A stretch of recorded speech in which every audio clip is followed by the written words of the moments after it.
हज़रत आदम अलैहिस्सलाम का वाक़या।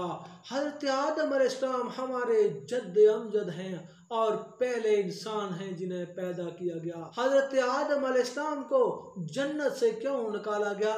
हज़रत आदम अलैहिस्सलाम का मुकम्मल वाक़या जानने के लिए इस वीडियो को आखिर तक ज़रूर देखें और हमारे चैनल वॉइस ऑफ मीज़ान को ज़रूर सब्सक्राइब करें। बिस्मिल्लाहिर्रहमानिर्रहीम। अस्सलामु अलैकुम। जिस वक़्त अल्लाह ताला ने फरिश्तों से फरमाया कि बेशक मैं ज़मीन में अपना नायब बनाने वाला हूँ, तो फरिश्तों ने अर्ज़ की, ए हमारे रब, क्या तू ऐसे शख्स को नायब बनाएगा जो ज़मीन में फसाद करेगा और खून रेजी करेगा? हालांकि हम तेरी हम्द के साथ तेरी खूबी और पाकीज़गी बयान करते हैं। तो अल्लाह ताला ने फरमाया, जो मैं जानता हूँ वो तुम नहीं जानते। फिर अल्लाह ताला ने हज़रत आदम अलैहिस्सलाम को तमाम दुनियावी चीज़ों के नाम सिखाए।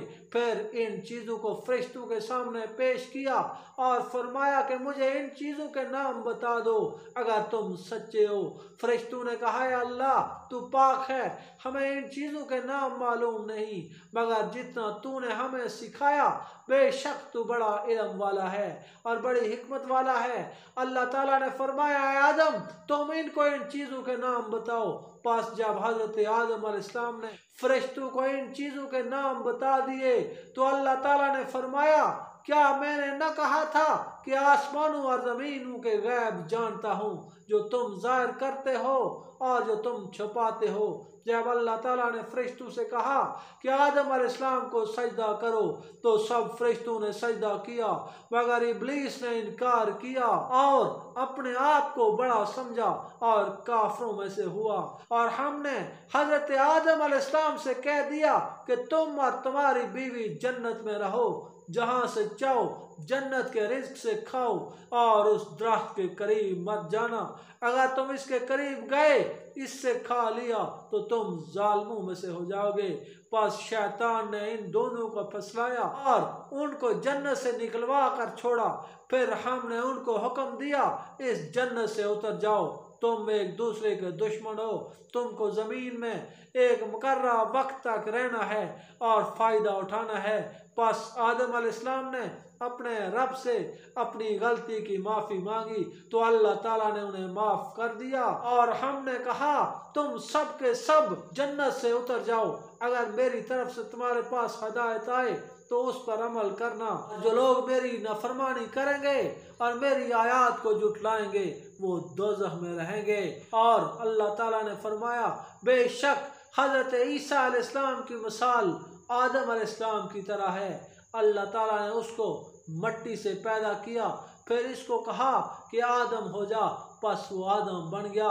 ऐ लोगो, अपने रब से डरो, जिस रब ने तुमको एक जान से पैदा किया और उससे उसकी बीवी पैदा की। इन दोनों यानी आदम और हवा से बहुत से मारदार औरतें फैला दी। और उस अल्लाह से डरते रहो जिसके साथ तुम आपस में एक दूसरे से सवाल करते हो और रिश्ते नाते तोड़ने से बचो। ऐ लोगो, तहकीक हमने तुमको एक मारदार एक औरत से पैदा किया, तुम में कौम और ख़ानदान बनाए ताकि आपस में एक दूसरे को पहचान सको। अल्लाह वो है जिसने तुमको एक जान से पैदा किया, फिर उसकी बीवी बनाई ताकि वो इसके ज़रिए सुकून हासिल कर सके। और तहकीक हमने तुम्हें पैदा किया, फिर तुम्हारी शक्लें बनाई। फिर हमने फरिश्तों से कहा कि आदम को सजदा करो तो उन्होंने सजदा किया, मगर इब्लीस ने सजदा करने से इनकार कर दिया। तो अल्लाह ताला ने फरमाया, ए इब्लीस, तुझे किस चीज़ ने सजदा करने से रोका जबकि मैंने तुझे इसका हुक्म दिया? तो इब्लीस ने कहा कि मैं इस आदम से बेहतर हूँ, तूने मुझको आग से पैदा किया और इसको मट्टी से पैदा किया। अल्लाह ताला ने फरमाया, तू उतर जा यहाँ से, तूने इनकार करने और बड़ाई करने का तुझे कोई हक नहीं, तू निकल जा, बेशक तू जलीलों में से है। इब्लीस ने कहा, मुझे मरने के बाद उठाए जाने के दिन तक मोहलत दे दे। अल्लाह ताला ने फरमाया, जा, तुझे मोहलत है। इब्लीस ने कहा, जब तूने मुझे गुमराह कर दिया तो मैं तेरे सीधे रास्ते पर उनकी ताक में बैठूंगा, फिर उनके पास, उनके आगे से, उनके पीछे से, उनकी दायां बाएं जानिब से आऊंगा और बोझों को तू शुक्रगुजार नहीं पाएगा। अल्लाह ताला ने फरमाया, तू जलील और मरदूद होकर यहाँ से निकल जा। जो तेरी राह पर चलेंगे तो मैं तुझसे और उनसे, तुम तमाम से जहन्नम को भर दूंगा। और आदम से फरमाया, आदम, तू और तेरी बीवी इस जन्नत में रहो, जहाँ से चाहो खाओ पियो, मगर उस दरख्त के करीब न जाना, वरना जालिमों में से हो जाओगे। बस शैतान ने इन दोनों को वसवसा डाला, बहकाया, और उसका मकसद ये था कि उनके लिए उनकी छुपी हुई शर्मगाहों को जाहिर कर दे।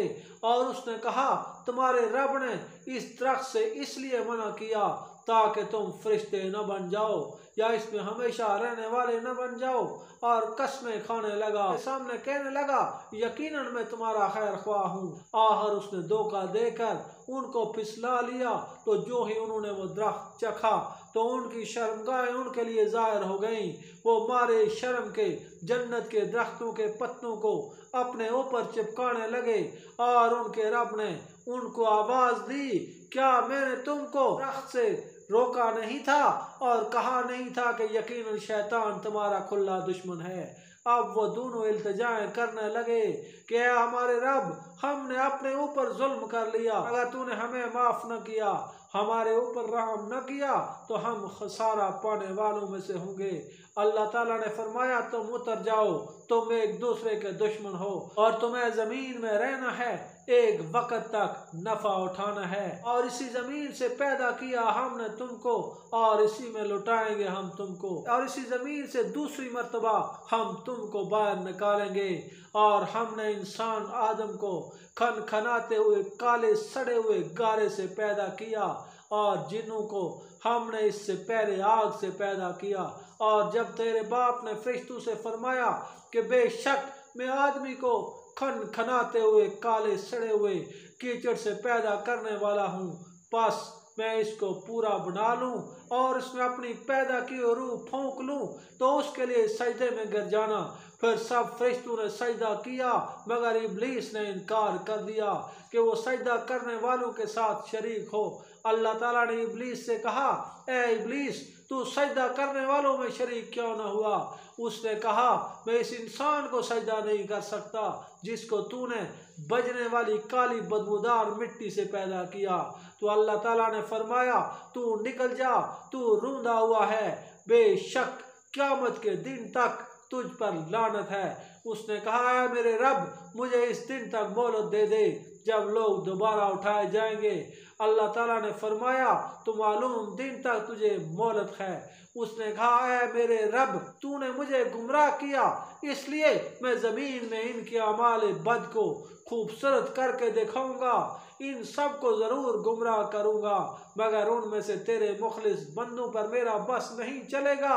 अल्लाह ताला ने फरमाया, यही मुझ पर सीधा रास्ता है, बेशक मेरे बंदों पर तेरे लिए कोई गलबा नहीं होगा, मगर वो गुमराह लोग जो तेरी पैरवी करेंगे इन पर तेरे बहकावे का असर होगा। और बेशक इन सब के लिए जहन्नम का वादा है और उसके 7 दरवाजे हैं, हर दरवाजे के लिए उनका एक हिस्सा तकसीम किया हुआ है। और जब हमने फरिश्तों से कहा कि आदम को सजदा करो तो उन्होंने सजदा किया, मगर इब्लीस ने सजदा न किया। उसने कहा कि मैं उसको सजदा करूं जिसको तूने मिट्टी से पैदा किया।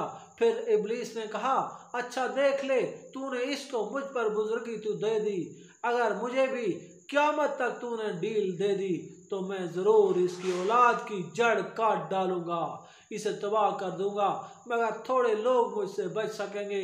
अल्लाह ताला ने फरमाया, मैं इनमें से जिसने तेरी पैरवी की तो तुम सबकी सजा जहन्नम है और पूरी पूरी सजा है। उनमें से जिसको बहका सकता है अपनी आवाज के साथ उनको बहका, उन पर अपने प्यादे सवार और लश्कर चढ़ा, हर तरह से पूरा जोर लगा ले और उनको बहका ले और माल औलाद में उनका शरीक बन, उनको झूठे वादे कर, उनको धोखा देने के लिए शैतान वादे करता है। बेशक मेरे मुखलिस बंदों पर तेरे लिए कोई गलबा नहीं होगा और तेरा रब काम बनाने वाला है। और अल्लाह ताला फरमाता है, तहकीक हमने आदम अलैहिस्सलाम से वादा लिया था लेकिन वो वादा भूल गया, हमने उसमें मजबूती नहीं पाई। जब हमने फरिश्तों को कहा कि आदम को सजदा करो, उन्होंने सजदा किया लेकिन इब्लीस ने इनकार किया।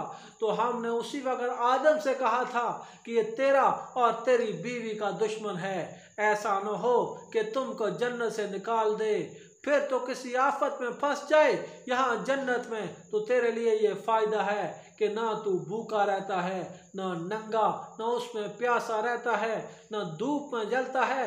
बस शैतान ने उनको फिसलाया और उसने कहा, है आदम क्या मैं तुझे वो दरख्त न बता दूं जो हमेशा का हो, ऐसा हो कि जो ख़त्म न हो।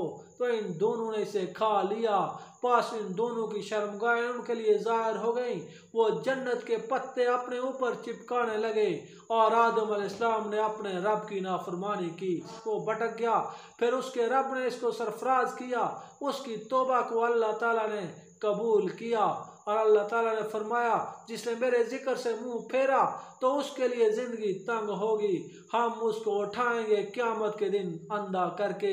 वो कहेगा, ऐ मेरे रब तूने मुझे अंधा करके क्यों उठाया, हालांकि मैं देखने वाला था। तो अल्लाह ताला फरमाएगा, इसी तरह तेरे पास हमारी आयतें आईं तो तूने उनको जुटलाया था, इसी तरह आज हमने तुझे बुला दिया। जब हजरत आदम अलैहिस्सलाम की मौत का वक़्त करीब आया तो उन्होंने जन्नत के अंगूर का एक खोशा तलब किया और आपके बेटे अंगूर लेने के लिए गए।